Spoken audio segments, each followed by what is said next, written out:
Você acompanha agora mais um podcast do canal do Boi, o Agrodinheiro, com Fabiano Reis, que traz informações sobre o fechamento do mercado.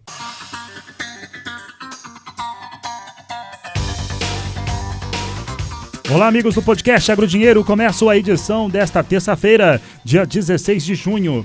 Nesta edição, começo falando a respeito do fechamento do mercado da soja. Mercado da soja hoje que fechou em alta com a posição de julho a $11,30 o bushel, alta de 0,96%. Agosto, $11,34 por bushel, alta de 0,97%. Setembro, $11,33 por bushel, alta de 1,02%.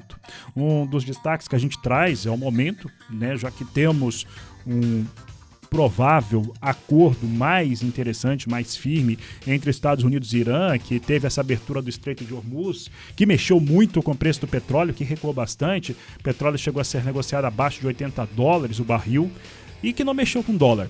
E dólar tem muitas questões, entre elas um fator ligado às taxas de juros nos Estados Unidos, principalmente, aqui no Brasil também. Nesta quarta-feira, isso deve ser decidido. Nos Estados Unidos, será que vai ter alta na taxa de juros? E aqui no Brasil, será que vai ter queda? E sobre estes temas e também como que vem a safra norte-americana, que a safra norte-americana continua apresentando ótimos números. Apesar de ter tido um climazinho agora recente um pouco mais desafiador, mesmo assim continua com bom desempenho. Quem nos responde tudo isso é Ronaldo Fernandes. Boa tarde, Ronaldo. Boa tarde, Fabiano. Obrigado. Ainda é o modo de espera. Primeiro, do lado do acordo, ele não foi assinado, ele não foi divulgado. O Trump está prometendo que vai divulgar os detalhes desse acordo numa coletiva de imprensa antes da sexta-feira. O Estreito de Hormuz, de fato, teve um aumento nas operações de navios, os Estados Unidos reduzindo o bloqueio, o Irã permitindo mais passagem, mas ficou para sexta. O mercado esperava isso no domingo. E até sexta-feira qualquer lado pode fazer uma besteira, lembrando ainda que Israel não é signatário, ele não faz parte do reconhecimento desse acordo. Então ainda tem a questão se Israel vai parar de atacar o Líbano ou não. Então o mercado ainda não pode colocar tudo no preço generalizado. Primeiro ponto é esse. O petróleo não, o petróleo já vai sentindo a reabertura porque de fato mais navios estão passando. Mas o mercado como um todo, de forma geral, não coloca isso como resolução definida. Tem que esperar até sexta, até porque sexta-feira também não é o fim da guerra. É a assinatura de uma negociação de 60 dias. É como se a gente estivesse fazendo aqueles planos, Fabiano, que você oferecem para você por um tempo gratuito, não tem que pagar nada, mas você tem que colocar o cartão de crédito ali. É meio isso que está acontecendo com o Estreito de Hormuz. 60 dias o Irã vai deixar todos os navios atravessarem, mas depois de 60 dias o Irã fala que vai cobrar um pedágio, os Estados Unidos que não. Então ainda tem confusão a respeito disso, mas grande parte já está sendo sentida no petróleo. O ponto que está aí no meio do caminho, sobretudo para dólar, é que tem a super quarta-feira. E o dólar não está colocando nada no preço, nem que os Estados Unidos vai manter os juros, nem que os Estados Unidos vai subir. Hoje veio aí uma impressão de que pode ser que tenha alta de juros nos Estados Unidos, porque desde março, a guerra começa em fevereiro, desde março a inflação americana não para de subir, e é efeito da guerra. Então o ponto principal para dólar agora, o que vai acontecer com os juros americanos? E essa quarta é a primeira reunião de um novo presidente, o Kevin Warsh. Ninguém sabe qual que é o perfil dele, se ele é perfil altista, manutenção, baixista para juros. Então dólar e Chicago sentem muito o peso dos juros americanos. Então de um lado você tem o petróleo dizendo tudo tem que cair, mas de outro lado você tem os juros dos Estados Unidos que diz espera, até quarta-feira a gente vai ver o que acontece. 3h30 da tarde isso já vem resolvendo para o mercado. Fabiano, até lá o mercado no Brasil vai seguindo a sua tendência, que é os preços em continuidade de queda. Ronaldo, você falou a inflação nos Estados Unidos como determinante para, tecnicamente, se aumentar a taxa de juros. Aqui no Brasil a gente chama de super quarta, até porque também coincide com o Copom colocando os números aqui no Brasil, então pode representar uma nova taxa Selic. Se olharmos pelos fundamentos, a inflação no Brasil, também a expectativa de inflação não para de subir, os impactos continuam muito grandes sobre a população de uma maneira geral, e você tem ainda gastos públicos que elevam ainda essa sensação inflacionária que existe no país. Mas não raro, e recentemente nós tivemos a autoridade financeira aqui no Brasil cortando taxa de juros com situação desse jeito. Você acha que a gente pode ter um cenário como esse aqui no Brasil? Essa é a expectativa do mercado, que a Selic continue caindo, mas para ser honesto, eu não acho correto da parte do Banco Central. Para deixar claro, ninguém quer juros altos, todo mundo quer corte, porque a economia volta a andar, o mercado volta a empregar, com juros altos tudo fica parado. Mas quando você olha pelo cenário inflacionário, não justifica corte de juros na Selic nem nos Estados Unidos. Pelo contrário, o quadro de inflação, tanto do Brasil como dos Estados Unidos, dizem o seguinte: tem que subir juros. Só que o ponto, Fabiano, que é um cenário quase inédito para a economia, que se tem essa dúvida, é que por que a inflação subiu? Vamos lá. Se sobe juros, porque a inflação sobe. Então vamos entender o porquê a inflação subiu. Subiu no Brasil para 4,42%, nos Estados Unidos 4,2%.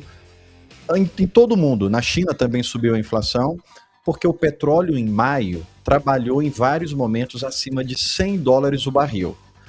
Isso trouxe uma pressão de inflação alta e a gente teve a divulgação agora em junho com as inflações chegando nas alturas. O que se tem agora é um petróleo em junho trabalhando abaixo desses $100, muito tempo abaixo de $90, hoje mesmo chegou a trabalhar abaixo de $80 o barril. Então o que fez a inflação subir foi o petróleo alto. Agora, se você tem um petróleo baixo, será que precisa subir juros? Será que o motivo da inflação subir já não está se resolvendo sozinho? Pode deixar os juros onde está? Essa é a dúvida do mercado. Agora, corte de juros é um pouco impróprio, para ser honesto aqui. É um remédio amargo, mas olhando para os Estados Unidos, por exemplo, a inflação está 4,2%, a meta é 2%.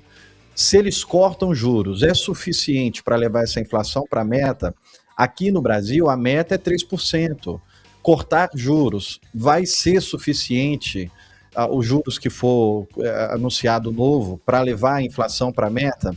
Então, o mercado não sabe, na verdade, o que apostar, porque não é só um quadro técnico. Porque do lado técnico, a inflação está dizendo tem que subir juros.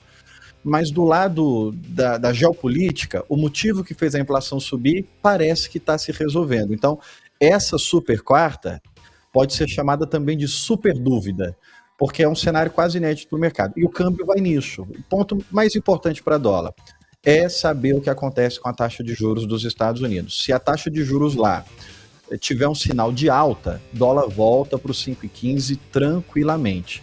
Se o sinal for de manutenção, não é nem corte, de manter, o dólar volta para casa dos R$5.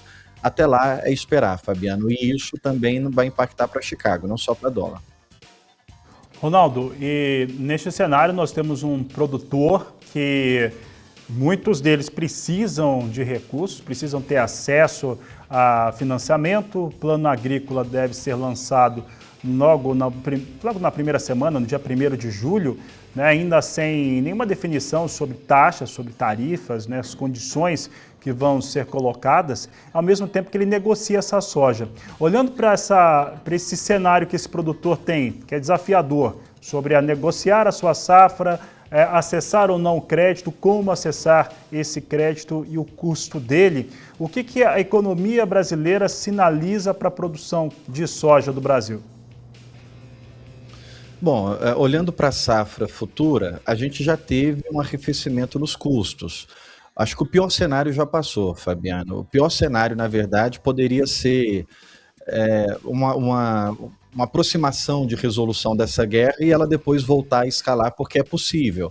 Então, nesses próximos 60 dias, pode criar uma janela de oportunidade. A partir de sexta-feira, se o acordo for assinado, se programar ali pelo menos 60 dias de paz, esses 60 dias pode ser uma oportunidade para ir travando os custos, porque eles têm que cair mais nesse período.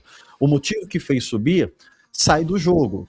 O problema é que se depois desses 60 dias não houver resolução, eles voltarem a se atacar ali, aí tudo piora. Então, esses 60 dias pode ser uma janela de oportunidade. Eu, honestamente, acredito que os Estados Unidos não têm mais espaço populacional, popular, de apego popular para o Trump continuar a guerra. O Trump está querendo acabar com essa guerra de qualquer forma porque está pegando muito mal para ele. Isso está refletido nos números da inflação americana. Então, os próximos 60 dias pode ser uma janela de oportunidade de custo caindo, a depender do que vir dessa quarta-feira, o dólar caindo também. Mas olhando para a taxa de juros no Brasil, a gente tem aquela sensação de que está no pior momento, né? Que se a guerra resolve, se a taxa de juros dos Estados Unidos não subir, a nossa taxa tem que cair. O problema é que quando se fala de uma linha de crédito especial para algum setor, o resto sofre. Se você cria uma taxa de juros abaixo para o agro, essa taxa tem que ser compensada em outros setores. E o próprio agro recebe isso de volta, porque ele vai acessar a linha para alguma coisa que vai estar atrelada ali, para armazenagem, para investimentos. Mas o produtor vai precisar depois recorrer de novo a algum empréstimo, a alguma capitalização, e ele mesmo pode pegar uma taxa no futuro mais alta. Então a gente tem que esperar até quarta para ver o que os Estados Unidos vai fazer, porque o que acontecer lá é o que vai guiar a taxa de juros aqui. Tem que esperar até sexta, porque, como eu estou dizendo, pode criar uma janela de oportunidade de custos mais baixos para a nossa próxima safra. O grande medo ainda é o clima, investimento que já tende a ser menor, a área que pode ter uma redução, e o El Niño já está assustando a gente, né, Fabiano? Aqui em Goiânia choveu violentamente nesse final de semana, uma chuva que não se via, um temporal que não se via nos últimos 30 anos, então, de fato, o El Niño está assustando, então tem muitas variáveis ainda. Agora, olhando para custo, os próximos 60 dias pode ser oportunidade. Obrigado, Ronaldo Fernandes, um grande abraço a você e um grande abraço a todos que acompanharam o podcast Agro Dinheiro. Você acompanhou o podcast Agro Dinheiro. Para mais informações, acesse o nosso portal sba1.com. Até a próxima!